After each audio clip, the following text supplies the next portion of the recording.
ഗതാഗതക്കുരുക്ക് തുടർക്കഥയായ കാട്ടാക്കടയിൽ കുരുക്കൊഴിവാക്കാൻ മുന്നിട്ടിറങ്ങി പഞ്ചായത്ത്. മെയിൻ റോഡിലെ തിരക്കൊഴിവാക്കാൻ ഇടറോഡുകളിലെ തടസ്സങ്ങൾ ഒഴിവാക്കാനുമുള്ള നടപടികൾ ആരംഭിച്ചു. കാട്ടാക്കട BSNL റോഡിലേക്ക് കൂട്ടിയിട്ടിരിക്കുന്ന കല്ലുകൾ നീക്കം ചെയ്ത് പഞ്ചായത്ത് ഗതാഗതക്കുരുക്ക് ഒഴിവാക്കാനുള്ള പ്രവർത്തനങ്ങൾക്ക് തുടക്കം കുറിച്ചു. ഇതുപോലെ മുഴുവൻ ഇടറോഡുകളിലെയും തടസ്സങ്ങൾ നീക്കും. കാട്ടാക്കട ടൗണിൽ പാർക്കിംഗ് നിയന്ത്രണവും ഏർപ്പെടുത്തും. ട്രേഡ് യൂണിയനുകളുമായും പോലീസുമായും വിദ്യാലയങ്ങളുമായും ഒരു ചർച്ച കൂടി നടത്തും.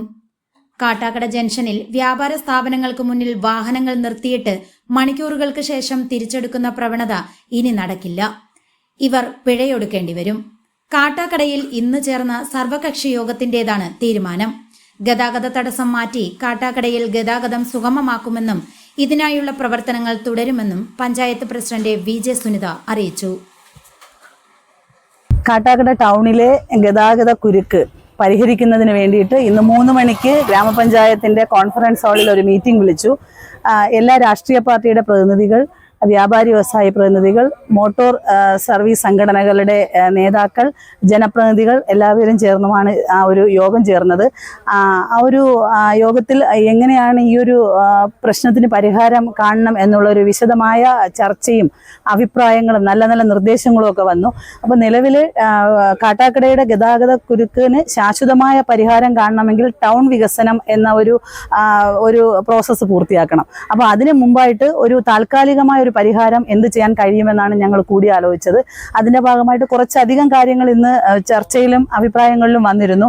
ബൈ റോഡുകൾ കൂടുതൽ ശക്തമാക്കിക്കൊണ്ട് ബൈ റോഡുകളുടെ തടസ്സം, ഇപ്പോൾ നമ്മൾ നിൽക്കുന്നത് BSNL റോഡിലാണ്. ഈ BSNL റോഡിൽ കുറച്ച് കരിങ്കല്ല് തുടങ്ങിയ കാര്യങ്ങളൊക്കെ കിടപ്പുണ്ട്. അപ്പോൾ മീറ്റിംഗ് കഴിഞ്ഞ് ഞങ്ങൾ എല്ലാവരും ഇങ്ങോട്ട് വരികയാണ് ഉണ്ടായത്. അപ്പോൾ ഇവിടുത്തെ ഈ റോഡിന്റെ കുറച്ച് സൈഡിലെ വിഷയങ്ങളൊക്കെ ഒഴിവാക്കി കഴിഞ്ഞാൽ ആ മൊളിയൂർ റോഡ്, ആ കൃഷിഭവൻ, അതുവഴി കയറി ഇതുവഴി പോകാം. ടൗണിൽ കയറാത്ത വാഹനങ്ങളെല്ലാം കുറെ അധികം ഇതിലൂടെ നമുക്ക് കടത്തിവിടാൻ സാധിക്കും.